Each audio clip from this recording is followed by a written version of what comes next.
Skipper Tuna is the healthier choice for you. It's nutritious tuna flakes, packed in easy open cans. Get hooked on the great taste of Skipper Tuna today. Natural samba water, your only water.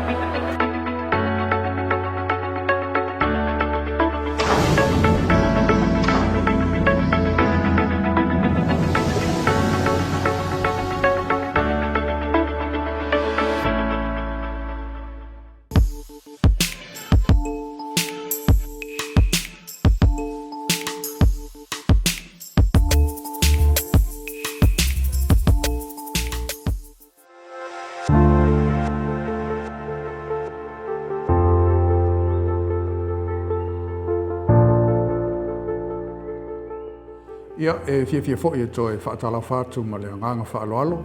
Le nganga fia fo'i whaatala whātu i le paia mawalunga o le tātou o tunu o le au whaafonga ma le au mai moa. E le ngata o Samoa nei a po whea lava se tafa o lalolangi ma se tunu o lalolangi o lo whapea o ne maua mai ele nei whaapoponga o le polokalame i Pastor Itasi o le lava singa. Lava singa e toe sila inisi o mena tupu i lo tātou o tunu nisi fo mea o le tupu ia o ni ai tala fo i mai lo tātou tunu i Samoa nei. O le nei polokalame lo tu whaatasi e le fiafi o le aso lulu, o le aso lua sfuma le wha leo Desema, o le fiafi a o lumana i ai le aso kirismasi o whainonga ina o le soifua mai o le tātou whaola pe ona wha ilonga ina mwha amana tuina e le au kirisiano e le ngata o Samoa nei a o le lalolangi a toa. Ia, e fia lava ua maua fo i le awa noa e whaatasi ai ma le paanga masani o le soa fo i o le tātou polokalame o lava singa i Pastor Itasi ia o le samaita i tustala sinia lea o le tātou company o le Talamua Media i Samoa nei ia o le samaita i lea o tali langi Kerisoma. Pa malo langi le soifo mau o le ua toe ngai tūlao na ulia le Christmas. Ia soifo manui a apulu. So le lea o sauni makaka e talia ia le soifo mai o pepe. Fohu a le whatala wasinga, wha umaru ni tausa. Ia, lo na winga lai tauna amatana i tala ho i o le Christmas. Ia. Ioi. Ma ne ola watu le nei vai aso ale po isa fa lau e le Talamua. E pe o le na amata e le vaenga le ale fesa o la tole o ngafa ma le o fui mu ia o le lave ia fo i o soifo le tātou tunu i wha lave tu tupu wha fo se. Pe o le na lato amata i le lato solo i le hata avale le fai tala tua nafi. Sa amata wa sa ta ita email fa ili pua leo mata ina fo i o le tātou fa ili pua leo te mine. E pe o se tasi o tūlanga fo i le mata ina i le solo le sau le asolina. Wana amata mai o vesingano. Ia pe masania i le official festa wai na mamaola le mele na amata mai vesingano. O to alua na ia Santa Claus i le tausanga le nei. O le tūlanga fo i la apulu. Ele ngata o le wai masani wha ngale la tau ta avale fe ale le masani wha ngai fui mu. Ai peila o le siva e ngale na mata ina. O le ta avale te le fo le le apa fai te le ale alunga e lunga mawalunga. O le sina ta avale na mai tau wina i le fulele le mawalunga ia ai tu mai e lunga ma sentara ia to alua. Ia me masani a tau ai mai lo lofi atu ia le whanau. Ai tau ai mai o candies ma loli tau ai mai foi le ia a le telo le tangata na mai tau ina le nata mi mo me foi le social media faingo video ia alu no social media ia to te le fia mata ia au te loka kampiko siringa le fia o ila tau ia sa feo ai ta vale wa polo ka fa solo ato ia le tau langa le nata mi ia ale solo lan amata mai vai singano anga e mai i ta amilo le wati ele ino fola ilu mal falo malo pe na masani tau sanga uma abo to foi o ile office ole fesa na o ina le na mata lo pese ngor Christmas ila fiafi mata ino foi ia pese amata la vele tanga luengo fui mu ia manai aisi o tala vo ia paflo leo sa fulele bala aulia hela to pese ngor Christmas ia wati le poloka le lofia ko tangata foi fia mai mo wa pe paule ole polkalame na fatino le taulanga le fia fila ia na mai ia pele nga tona ole spili vo le Christmas ia walu solo ia to so ma pese nga o le Christmas pe o mawale nga ole nei fo ia so ro fa nga ina tatu tunu ale me foi pa pulu ole fito tatu tangata Sa vavali mai lava le ngata na o lātou le ia fie te tonu o le solo ne wai ele Vodafone. Lātou i wai lua ta avale le Vodafone sa whailo i mo le se. Ia au tangata mata sa vavali whaatasi mai lava i lumo le watu koe fo i aku savalinga po i le ia tono. Mo sin na whaafu e o le whaafu e matamati lava nei wa le misi le tau ai mai lalo. O lole ma candies e Santa Claus la ni ia sa awai fole tato tausana o le tausana o le atu no sa whapena whena i le taavale sa fiu ele tamaitai ia o le tele o tangata fia maua le ava noa pe le whatapa aile o isi lata le tamaitai ia o ava noa sa whaipunga ata tūlanga whapena o Santa Claus langi o te manatu o le tausanga po tausanga lente ni montu atu pe o si o se tamaitai ale po o se uso ile fia sa fai ma Santa Claus o Cindy Cindy o le awai Cindy nei tausanga le ai ele awai se fo le mata ino na tausanga aku te mesa wai e mo ia Santa Claus ia no atu nei le tausanga nei ia pe o le latou amta fai o le talo mta wai ia o Cindy la oi ele ngata na fia mai la vai lungo le loli le sa wai ia matalo le ngata tau bal au fo i e vai mai lo ele ni so tu mo tu i bal au matanga te watu luma o le se ngala na o Santa le na ia le nei tausanga ia ma le tausanga ia le mai tai na o Cindy ia wa ele ngata o le taulanga ni pe le sna fa pisa le fesa le taulanga ni au le ma walangi wale na o lua versa taluna amata ia me masani o pespesenga o Christmas i le o sutoluaso pe le na amata ele ekalesia le fakasai vai tele le na tala le fionga le palmia ile amtanga o le mafai foi foa au le mai tau atu e te le aisi por kalame fa pe au lotu manu o tupulanga talavou ma o nei le sa fai ile por kalame ale vai o le mosul fa inga le SVSG le sa ta tala i mol fanau ya la tu ta longa o yo tu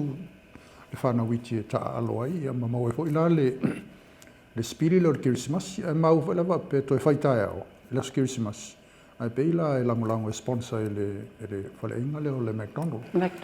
ai fa ya lai o ile la to fonga tu ia por tu langa na tele ai por kalamvo ia anu ta itasi o kalesia ele ngata polu nei o saba ia mamotu o tato atunu ia male tu langa matango fia le langi a Michel Sauma ile malaiva ale me yo moli matango fia tele moli ile mata ile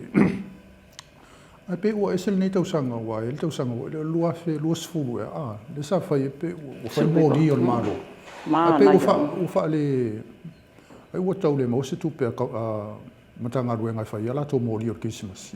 sa le mana ia o tausanga na le ngata ne tau langa yo ranga ia tu le tu ia pe sa ai o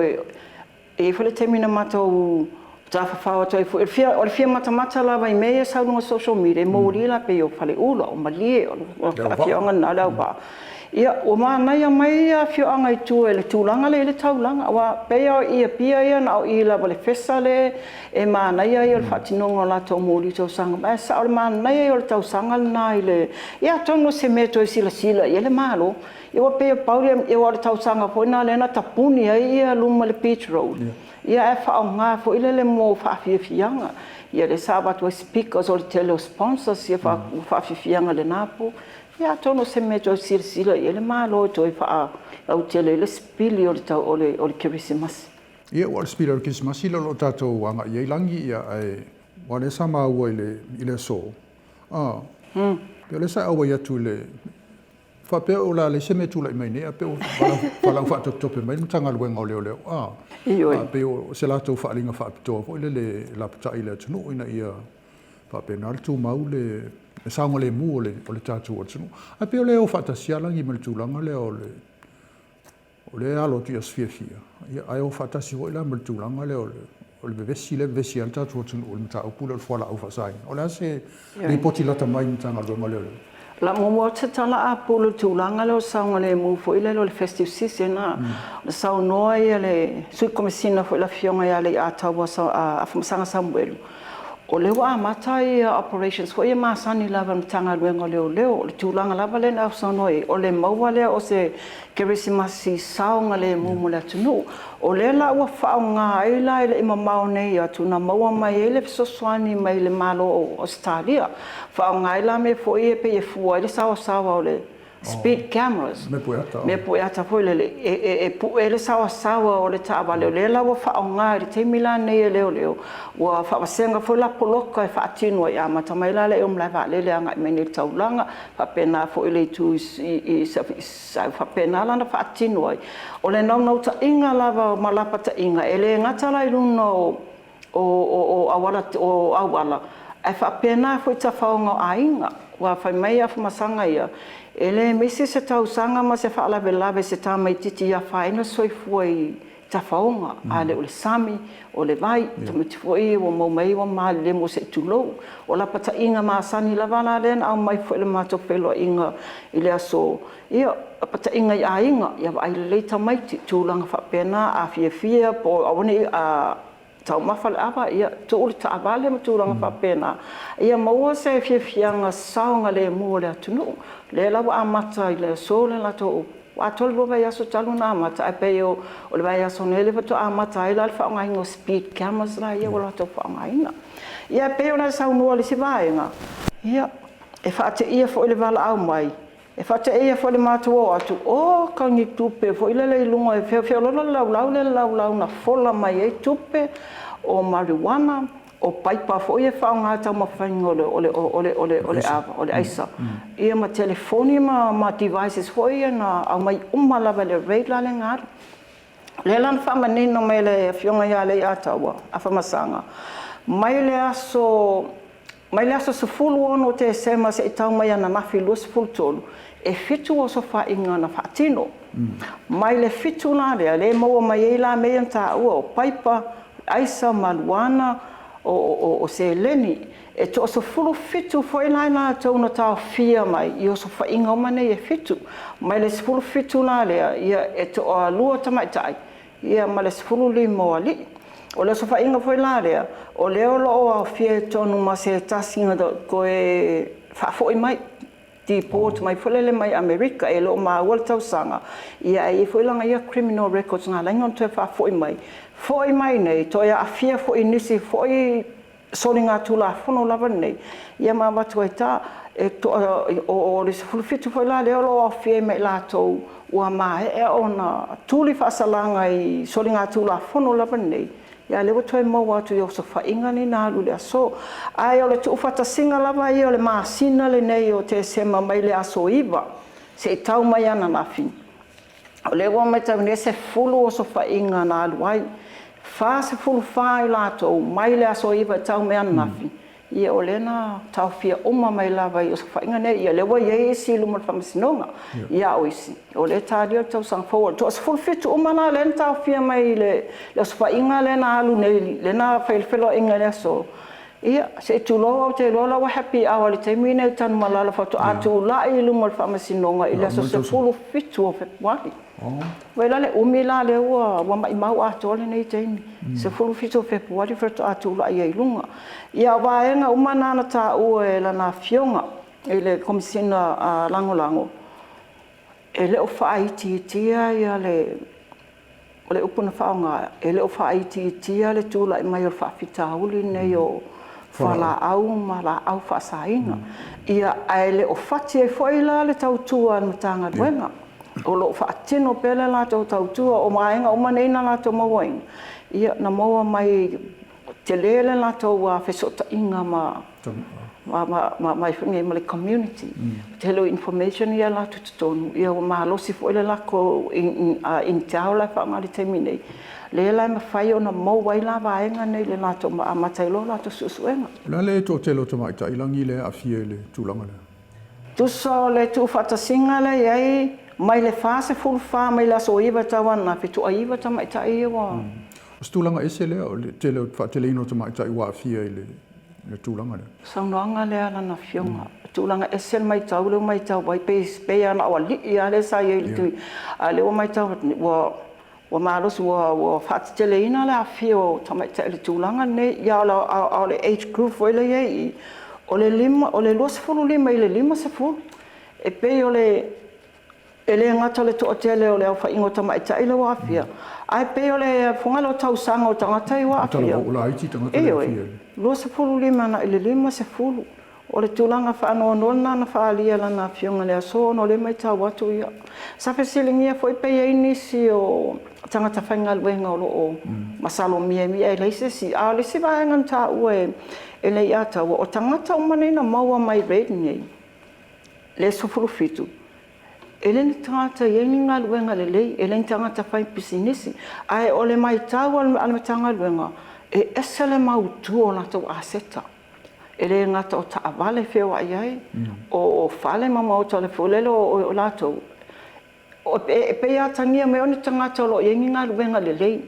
ya le mai tawo tu nei sa no mai o tangata le fainga luenga mo to le ya o tele ele ngata le tulanga le ya o le tele o aseta o le lawa ele fofuanga mtanga luenga talo sanga ina le fa masinonga a o me ya le lo la to so fainga ia si so mai mama aseta ne ya fieta avale o fale o fanua me fa pena i ole fofuanga la na le admitanga benga o lo o fa ta oto le termine e se temi tu atu le mo fa sinonga la na talo sanga ne e wal tulanga na ata tele o tula fono lang masalo la to ile u ta fia molia ai matolia i fo le masalonga le sai le stimi me vo ia me sa to mai tai talavo e te ia u fa sala mai o le lo ia lo pe lo va so me la to e mau ala masalomia pe so ta i mal tulanga le wale pe o mau e o pe o fatasia fala au ia fa saina ia mata mai ta ila ia va tu fa ia pe o le vaenga le business e fa nga fo ta mai ta ile tulanga le o mana tu le sita por kalame a pulu ina wa mai fo se felo inga male mal tanga lungo le na ta o ia la fianga ale a ta tulanga na le tulanga fo le o tu ele foi na o la vai sa no nga la fianga palemia le tulanga fo le o tu fale o tu mai ia tama ta la bo pe o fa nga o fai fo le pe se fale talitane se tu lo wa le tulanga wa na o ele sa no nga le la fianga ile sui komisina ile fo na sa no ele palemia tulanga le fo te mana tu a pulu le se tasi fo tato por kalame le foi na so soani ni so to mai tai tu stala to olu se tasi o to mai tai na mo mbese so soani ai mo ifo ia o se tasi o la tu le ia le foala au ia ale na fai ele le ngaluenga so soani o to mai tai tu stala ia to olu ai mo ifo ia o le sa ili o ia le foi sa na tau sa ili la kiki o kiki le taimina ia a tonu le o se tulanga le na sa no ia le sui komisina le lape mai le faiti tia le tu le fa le tulanga mawalunga wa nga ele matanga luenga ile fatinonga na to wa tutea ia pe fo le tulanga le na ia le felo inga la fiong pale mbiam fa ya onga ana na fia fo ya yo na fia den felo ima fa ya nga tatele o tu felo inga le lang to fo to le tula fono wa o le wa maton tal no ina a me se fo lo ia wala to o mai la to fa tu nga ton o la ia le tula fono ai le o fa ngai na o tu la fono le te pe on fa ia tu no i fa fo me ave uma e si uma aseta o ta vale o fa nu o uma me uma e so tai ona fa pe o me ia na mau mai il fa il tupe le fa il fa to inga le fa soli tu la fono ia ai pe le o pe e business o te mata o le vo ilangi el business len ta o fi va tu uma aseta ta ti ta vale ta fa o le fa le famsimo pe la tu langa na e to na fa malusia le po la tu fa tu mai le fionga de sui komsina wa la usa mo le fa tu e tau na fa mawalunga le mamafa io il fa salama wa fa ele il tangata le il fa salama pe fa sal tupe ia ala to la tele tupe fa na to tonga tupe on to e pe tasi fo tau sanga to fo to fai fo pe tau no fa tasi malo sir tu la fono o le malo sio leo ia ma le fa salanga tau ona o fa tas Sa le la le tūlanga le nā. Wale o la whainga le se le ni le na mātou wa ai le aso nei I lumai o. Tu se lua awhe ono se lau fitu walu le tupe Samoa sa iai. E 5 se lau ono se furu walu le tupe Amerika. Ai awhe 5 se lau 25 le tupe New Zealand. O le tupe Australia tolu se lau. Ia ma le tupe fiti e 25 tāna. $20 le tupe New Zealand. Lela e pe sa oila le tūlanga lea. A whai o le te lelo le se leni e moa mai whainga soli ngā tūla whono nei. E le whiu le tangata, nā le aru lawa i kā, koe sau koe whai. Ai a si e wha maua lunga se whaasalanga le wha masinonga. Ia ma le tūlanga la le wata oto le tau sanga la lea. Ia tono se tūlanga na e whai a whakelo wari I e whai ali ia le mele pe a fua tu tupe nei. E le se tupe lai tiki. Wa le stulanga e silisila ia. Ta pela le nta ua pe le sananga le fiona I pandemia. Le nta o le numero le va pe se lau lu sul pe a felu se lau. E a felu se lau o le fa mau al fa msinonga. Tanga te u fa le tonu ma fa o lona winga. E te tau na ise tapenanga I tapena le malo. E tong fite kan tanga tai e le ngato lato ma fa no o bonga sengasi. Ia fia fo le tino isi lona winga e le tupe tele al malo le alu mo le tausinga o tangata ia lona winga fai toso mai la aseta ia o fanua ma fale ma taavale ma wa aseta lo ia e taulana mai ona fatau tu ile le malo ai mai la tupe na so ni le ia wa silento ele mo mier me le la te ia wa lo tupe ma lo le taimi e fai le tong fitinga o tangata nei o ma fua mai fala au fasa. Fala au fasa. Esa. Ia o so ta inga langi. O le na ta o le sauna ngale pandemia. O le sa au ile tūlanga le. Ma tango fia fo le sauna ngale fiona le pandemia. O le ua pe lo fasol solo a feilo inga ma vainga ese I tutino ese le tatu tunu. O le te mai tau sa amata mai ai faululunga mtanga luenga. Saule ila lo I le au sinia ese yo al felo ato matanga fainga luenga le malo. Felo I ma formai. I fa fita uli ko lo tula I mai le soi forma lo ina mal fale mai. Felo I ma I la toni lo ave ma o le no uma. O pole no uma sui o no ia felo I vo I mai la toni lo ave ma sui o komiti fa foi vo ile ale. O board sale malo ia le vo ma usa felo I vo I ma le au le fala putonga le ekalesia ekalesia so vatas ia le lan felo I mera sunei ma faia uma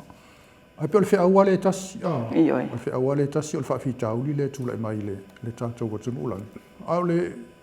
to lua faia uma ia lo tau fia il fala au fa saina to o le fa ingana le vai aso talwai ai pela o le mau atu saunga le fiona le pandemia wa telem tau na tangfia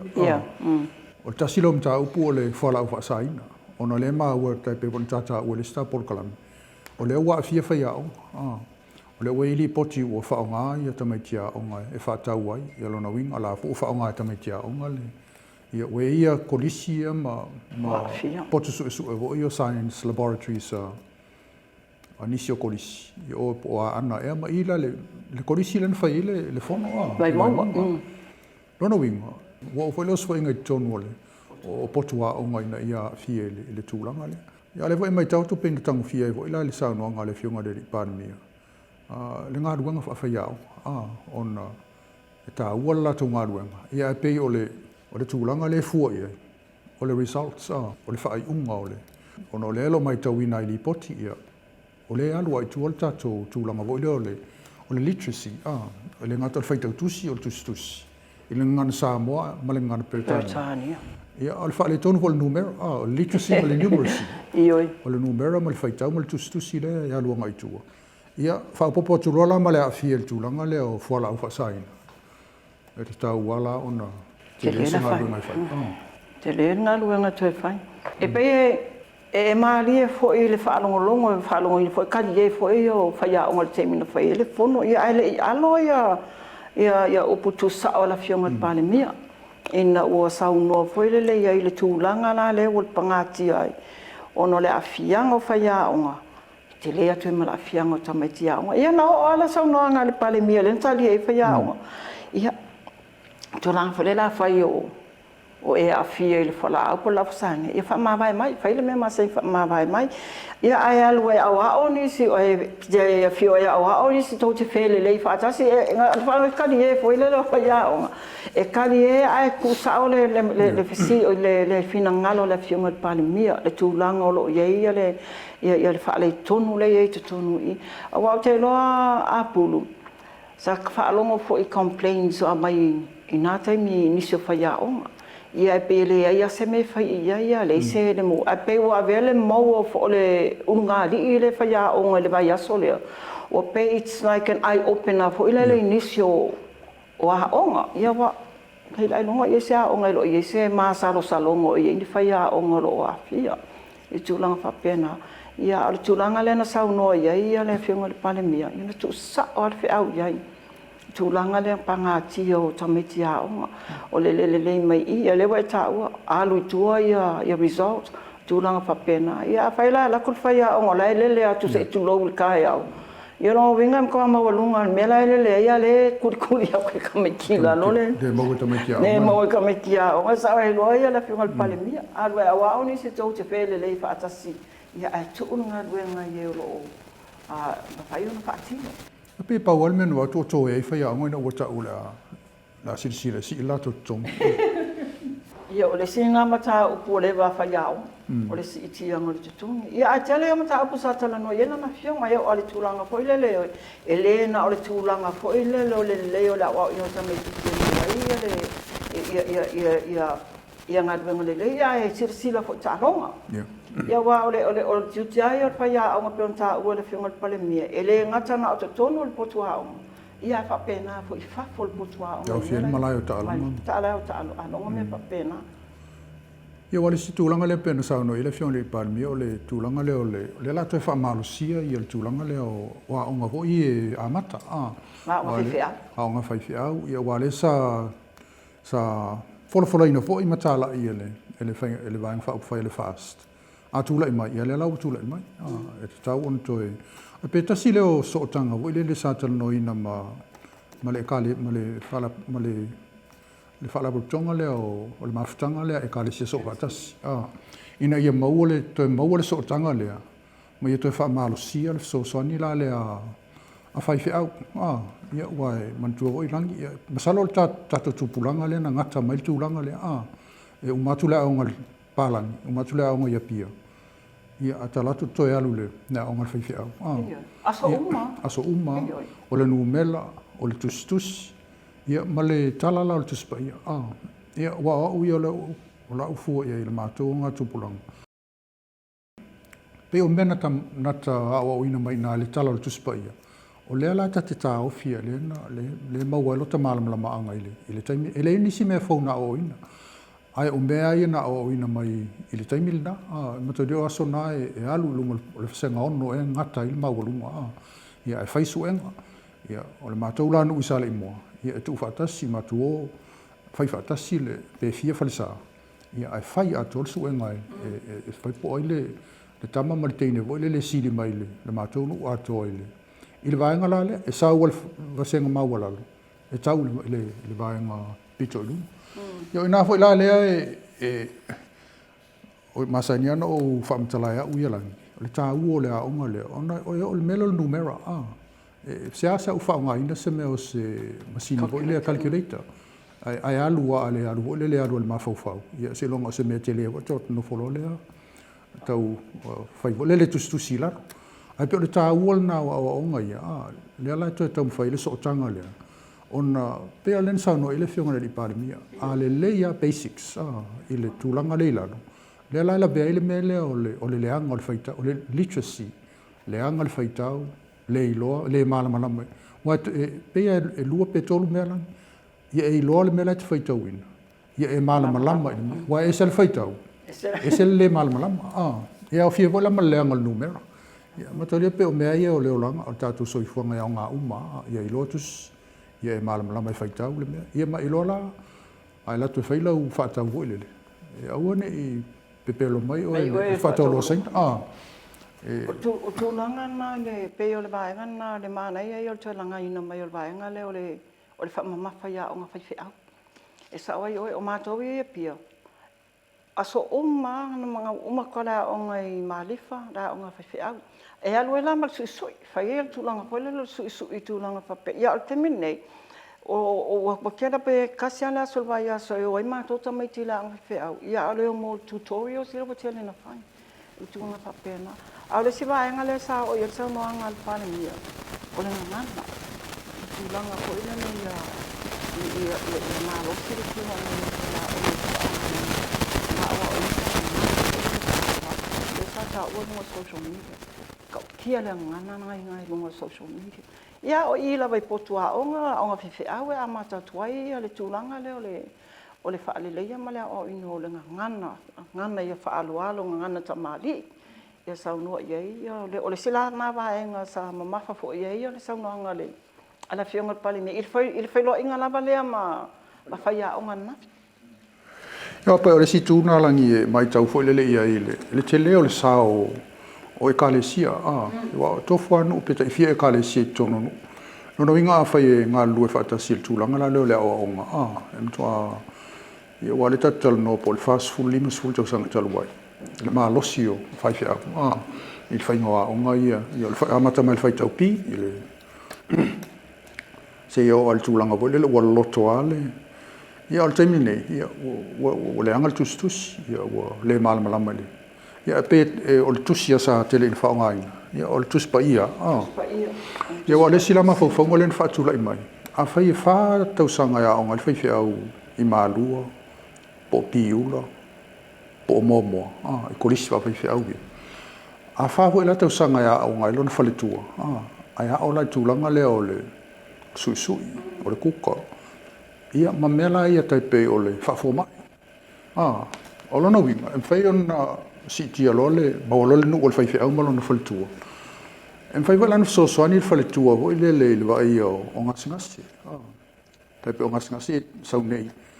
o le suka, o le toto mawalunga, o me fo ia fua ia.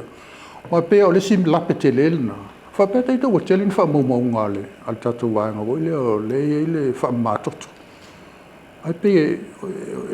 vai o lato o le tūlanga lea.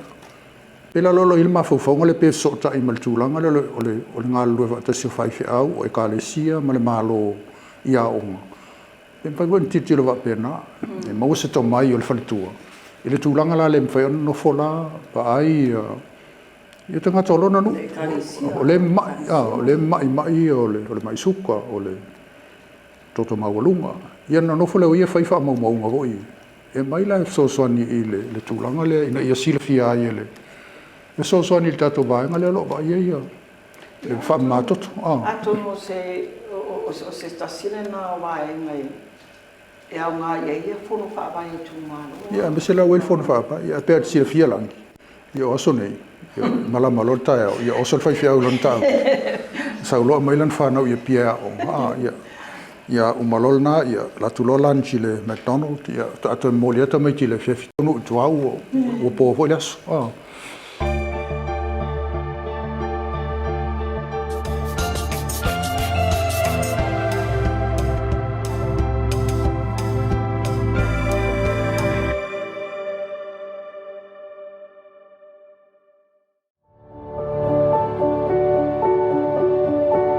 Unwind your busy day with a cup of Royal Tea.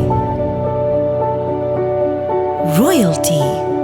Complete satisfaction with every sip.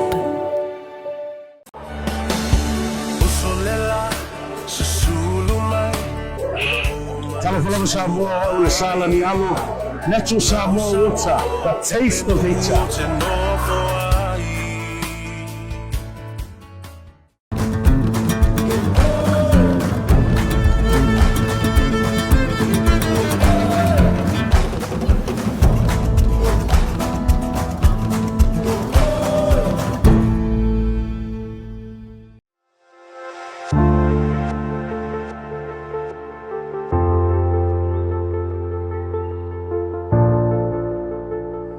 tau atu le palemene langi ona le sa tuua o le ta polokalamene ia o se tatala i le palemene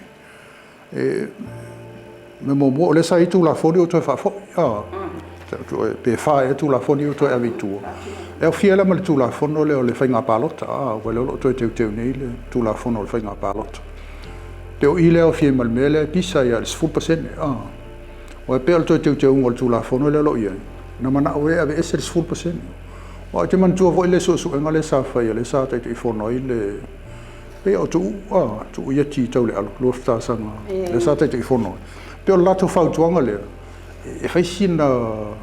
nunumi te lo le me pa tu le pasene a sile tu sa o pe ono pe lima pe fia suita ma ta i tona i tono le ai sol tu la fono e le o la ya lu il mele 10%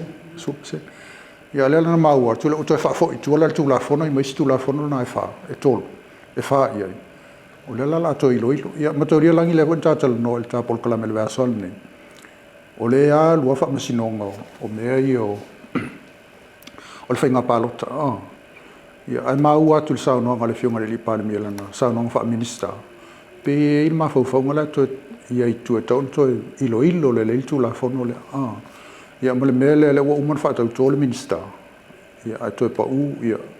toe oe toe fai toe oe e fai le whainga palota o le sila tulafono pa o le tulafono le na talanoina lagi o le tulafono lea ua le fa pe ave se sa mo mai le lisi le o atunu le lo la ve lisi uliuli atunu ia o Europa ona pe o falling me o tata ule a fia o le i tupe ia fa le to tupe pala sa o le vaenga na o fasi omi lua fasi sulfitu ia lua sulfitu le na ta o tata ule o le tata o ia o le vaenga na o tula mai vaenga fa o fai pula le i topi le tula mai na o le tangata sa o te mana tue no malanga mai nei fa o lungo le EU e le tau sanga na sa sia sio le PC o le se tasi no mta o sa ma to tulia to tele ma to le media sa ma to tulia ia ai pe ele fitala no ia le tamaro ele mta o pula ele pe e tamo pai pala se pala to no ma fuanga o le ase nga sanga sa mo o ma fuai ona tu lungo o le lisi ne ia le sa para mo no kunele i le palemene le na uma tu nei i le tūlanga pa le saunoanga po ia la fionga le minista o tupe e na ia ta ua ina ia ai pe ia au ia le manino mai pui po le ana tūlanga na ua mafua ina tu sa mo i lungo o le pau le vaenga sa matou tala nua i lava matou ia o tiro pui le matou ia ta ulo offshore banking ma me whapena ua oso e ma whauwhaunga pui le whapena ia ai o ni tupe pala o mai teu nei Samoa tupe foi ele tutongia tax man ne papena ia ai mana ia fa mana mai na mai foi male malanto le maro fa auto mai ia wale wo to fa tata i ia ke le ko pe ke ngia lo ko ni na ko wa le tongi la fo o le issue pito tele o le mata pito silina tele mall atunu Europa le EU wa la fa ingo compagnie le lisi le sifa tato fa sitel e tol sulta si afe le fa ingo compagnie ai no fola fa tele pe tol se la pe lim se la tala ele stala e o tu per na le mo tato ai pe o mata u na le fie le EU ona pe o la me e se compagnie mai la tu tunu le stala inei e alo mai la le toningo o meio o la fuma pa wala me le u fa ile la le wasul tu la fono samo le la tax ia le foi la tape o stu fa ingo fina ngalo le o fionga I fai pule wala e fina mai la to ia me se la le tu ngai le chapipi pe o fai fa longa lan me le fai ele EU le fai atato ala foi le fai isi ya tunu ia male si tu long mai ela titi al paseno compagnie mo mai Europa le sta la atato le o blacklist tato a fa tu sala le tupe mo mai e si de tuelta to I saina mai se tu no Asia o le mo melta to tupe fa ngalo pela o ile ia ole si tu o le EU o le sa wel tupe o le tato langi le ta o le Samoa agreement le tele o le tupe le sa o le ta o le ngo Samoa agreement o ina la sa ole funding le fa le pe le tende o tato o le vai le alo ia tato o fia tau sanga sa ole tupen na mai le ia al me pita silen tau le fia na watul malo afa lu afa su fitu le na lisi tato o uli le tato le ngo samo se ole van tau fa ma o le tu tau na wa so se tau mo fainga o le fa to sina mai tanga te itu pe teu fa fainga lo ngai samo invest samo e ta o tulo e la blacklist tato ya me i lo le anga le implication ole mta o pole le pata o tulo e blacklist tato ai fa tai wa le o pasia le o mo fa tongo mo o mo fa tongo lona lu la o to el committee e to e fai la to report ya salo la po le wa le to e to fondo le parlemene le so lu sfo ya le fondo la na ta ona to ina to ai ma pasia ya ai me sito la fa ngai io me sito ia mo umi kele mai le wa su fitu ia e mo ia be vesia tuana i tuanga ia au e sa wai ia le fionga palimia o ai sa ia o ai le painga malo sa i te milan tu wa levan ta ona fa ise fu fuanga ta mai le e ngo sa mo ia sa wai den tato ia u mai o I think ole a lo tau sanga tun tu na fa ile sanginga lima la fionga sa pa pito ma le i o tona e ma Whainga tāpuri la ona tātou toi me e se, ono la sa we ko tātou a fisa swani mālo si mari iu. A paula la wale whai ole wha mama, whai se tūlanga le wha mama. I le panemenea langi ia wa pe ole sim tau puta te lelen tula e mai o le o whate a stoi no tai o le tuangai. Ia wa pe mafua mai le saunoanga wha minister le fionga le li panemia. Ma toi leo tau o le fono le langi. To a fono le fionga le panemia talu ona fatau toina le so sfulu ono o se tema wa pe sile fia le tunu ya sfulu ono se tema na fatau toi a le vai aso na pe lima aso ai si mai loi i New Zealand si ngas ya tu motong fitinga ya evalu vai aso to se ai pela ola na fono mo la le na fai lola na sanoanga fa minister la le ya ai pe ele o longo le leila le fa fonga le tai o le tuangai ona le upa u ta usa o tua o le upa to fo ele mta upule na langa fo ile ngana le ngana wa pe le mta upule na langa o le ngana le mafua tu tono le parlement pe le opisi ile tunu e la o le pe le fa wal na mo so o mai le fionga le tai le fionga le parlement e amata tu le parlement le tai le tunu le ngana ina ia lima tai ina fo le ngana e tala no ai tanga tala utele on tatou atunu a peo I langi len tula me fa fita o le o mane wa o le fono fa lato o vala au le malo longa vo ile ya wa ele I sauiluma pela o ta pena o a pela o se lato watel no nga o le la na la foila se opule a masoa ele fionga le tai o le tua mai fa sanga le parmi e o te fo ya uele to a ma telefono e sa fa si silanga o o fa malo lo to I o fa malo lo mo luas fu fai tula o fa malo lo mo molna al fa malo lo na luala o tonu atul to ina tonu ai le atol luas fu fai tula e wana fa te ai na fa malo lo ya te o le tuanga ina o mai ina wa mata le fa na malo lo al taiao to fo ia tu ton o to fo ia tu o malo lo sultas o lo no vinga la sa tau na fa tali se I mai al malo lo le sia so ia o na fa ia le fa ma o tu o te ia le parlemene le so le ai mata tu le fa pena na o tu to ina le atol le luas fu fai tu le lo to tu mai ai fa foia le to fa malo lo ia vale sa no ngana to ina ia pa tai la wat ia pe la voi fin fa mel fin ngalo to ina ele mal mal fongsta lai e o voi ta ume tu la fon le maut tu la fon tu mau le maut ia fa io lan sa no mai fongsta lai fa malo lo mo luas ful fai tu la mo tanga tala utele o fa ia cha utele lo ia a luas ful fai tu la ta na luas ful fai tu e lo no winga la lan fa mau le fongsta lai le taimi na fa malo lo ai le aso le nei luma mai sa ta volan toi fo ia tu le taimi na ile aso le na so ai ele fa pe fo me na vai o fa malo lo su fai kule le su fai tu o ta mai tau si me pe le sa no lusu fai tula to e fo ia tula ba tanga te tsono mo mai ale lusu fai tula ia wa pa maro fa fi fo na fi o mai ni si fo o fonta I Malesi mta upula na wa lana lafon na teu na fa tu watu tolia le mea o tatou masani tatou wa e fai lol sa no fa minister e uma fa tu la fo fa tatie lu mon o le parlamento ia ona tatie le se isias e to e tu sala no tau puna fa tu langa la ta yo ma lo mo fong ftala po la la so e tala no ai la se sa no fa minister a la fa tu mo le la foltoina fa mai e ton fa tatie lu mo mo o le la wa fon matala no ina le fono ale no winga tau wa lua solen fa le fono no winga tau tala no ele uma le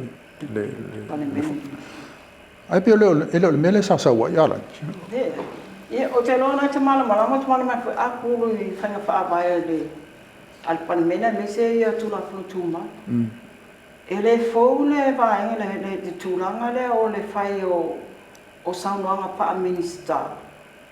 ona taatia le lungo ta oto le lungo o le lawa wa fono se e se aso ko se tende le fo tata I ro le leila ia pe ona tata o le sta por kalame mo umatu le foi sa fai ia le la unga pa minister la fionga foi sa pa pito tu la mai le tulanga a tofi o le palimia ni pe toru pe fa e sa no fa minister sa fa pito ia o le ala sa tu la I fa taatia o ma temine la I tanoina ia o le se fai nga malo sa fa pito la le tanoina na sa no ia ela tamai la ia la fionga sa fa pito ai o te lona te mana tua pulu le siva nga tele ana bebe se palimene le tausanga lua o sfufa a tu la mai na o se tasi fe tamali ia o fai langi fo lana fai nga malanga la fionga le ia fa muina te tia rio le sa minister tupe ia na o te longa te se te mana tua tu langa le na o le fono na palimene e te o se fulu le po te al tasi la lua ai lua ona ar te mi fo le na o lai e avea ia la fionga ia la ule mali tole pale mia fong ftala ma fong petala ia sa ia le tulanga foi le o le vevesina tula mai na ua batule li poti le so tusi ile mata opule o le sanga si pole sanga na incorporation ia le ta ua I fainga pole le fa ngai no se tupe ia al terminal o tula mai ia la fionga ia pamina le tofio mi sa tupe ia le na o me le temio o fer o iai pe fai se la mo pe fai ia ai o mai fongo fai la nga pa minister la fionga al minister ia ele I tala no ina la na mata la o sa no nga na len fa ma vai ia o mal sa no nga fa ma vai mai lava ia ai na ta oto lava ia le sa no nga fa minister lu mo mo to polo ia o mai ne ele tala no ina o mai le so a pule le tala no ina ono tu langa fo iai o tula fono tu mau le mota ia pe na sauna o le mea na ta I o le mota ia mai ponga ki tala o a feta na no ia lewa o mai la so le tala no ina ia le na no e fa pena foi la la fionga pale mia le na fola sia ile pale mene o le la pa minister ia ele no fai ona tala no ina ia lewa mai tawat ia o ai nisi sa nga lulu ele ma lo I la tau sa lewa nga lulu mai le media I fa ele mala na foi la tu la fo tu maua na wa ba mai te tau na pa tala a tangata nei sana lulu e te tonu o le official palemia ia le toi o tu mai ia ata tu toi fola kompetu ia lua felua lima lua felua fa le ne ia sa paputo ma le lua fesful fa le la le tala noi pengo pe ia mata I pe ta ua langi le tulanga le wa le lo manino ale ma to la fo na fa tu fa tu le sui palemia fa ta otto le ia ona talia le la fa to la tu le la fo te tu le fa ta tia le sauna fa minister la wa fono ma tala no ina I le fono le nei ia o ta wala le o la ia o le lilo fia lus fu sanga o palemia tu le pe fia na sauna fa minister na fai ai longo I sauna fa minister o tala no ina le parlamento ia uma se mai ia fia me o te lota mantoina pe toru pe fa ia wa ele sia na sa no mo le na fai le na ia tu ia ya la au ia ma le va au le na sa mai tu le kai tu ana ma le va ale la saina tenga malanga saina o sa no na le na ia le o le whainga malo. Ele o mai ana sa no ngai e tala no ina pe ona ye le lafo. Ia au le la ua taunu mai ni lefto atasi le sa no nga ala uli au ave am palemia. Ia ale o fina mai o tauron tala no ina. Pe in mon me vo le lo tulanga o pe engalo I tai ia me fai ala. Ia la to fai unga ma tulanga o me fo sa fatino e lato.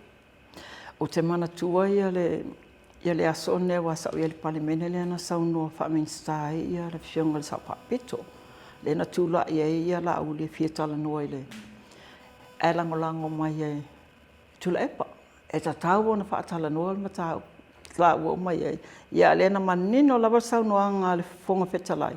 Ia fa pe foi. E le mawhai ona tala no ina ono tula fono tu mau. Fata oto ia I se sau se taime. Ia le wa tai ro mai wa mani o matul na whainga malo le lawa le I tala no ina nam tau. Ia, e pe o ngā ma tā ual toi whamanatu ālangi. Tai pe on tā ual tā polkalame lea soal nei. Tai pe o tā ual e nei. Pe tā uala tā toi su e ma toi au mai lunga ia. Pe se whaata hoi lele. Ona whaalea toi lunga le whaata wai. Ol mele len tup.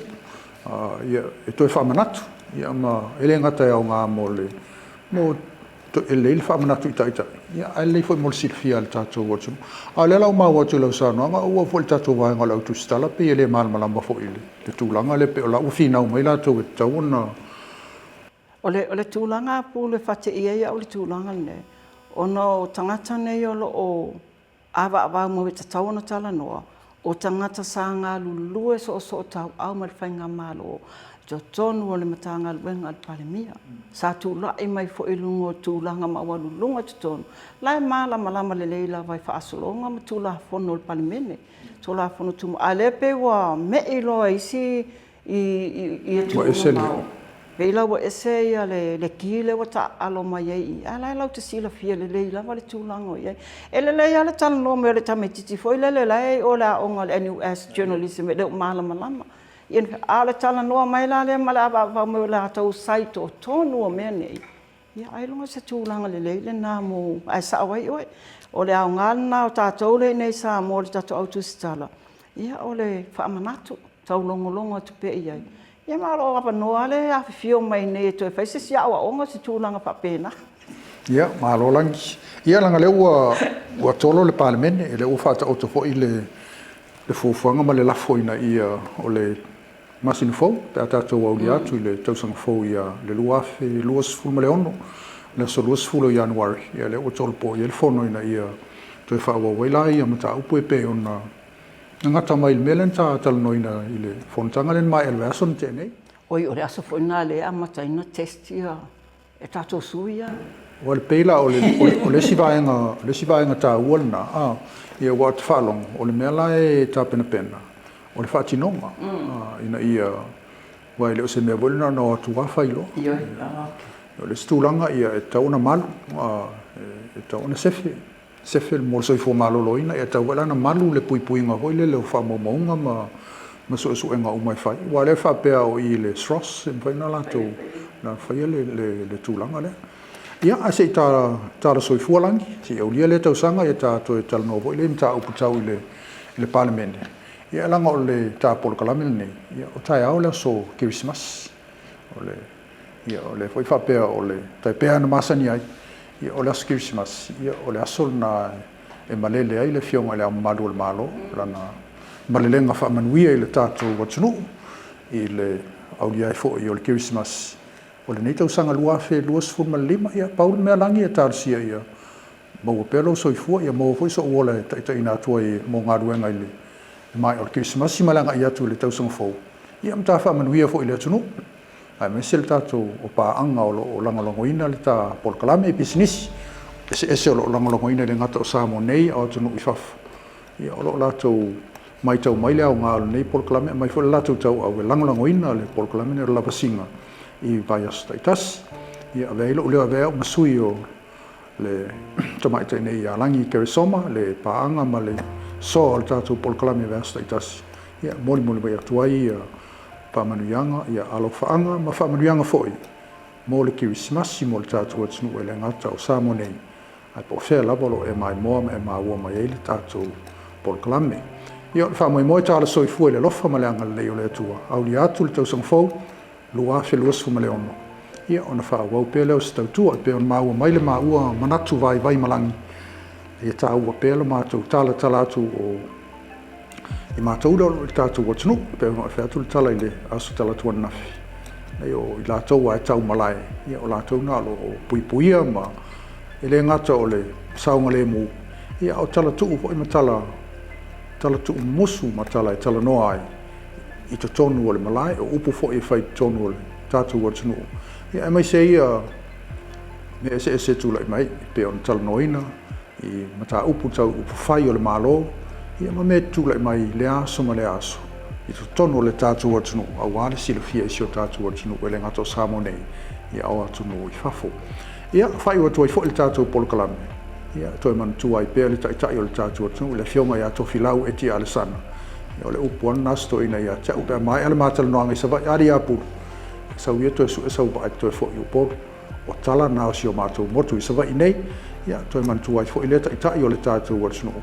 Ma tua i malo whaanga, mole tuai ma whamanuianga o le Christmas, ma le tausanga fau ma le Polokalame nei o le lavasinga. Tātou toi whilo i pēr i le alofa ma le anga leo le atua. Whasoi foi.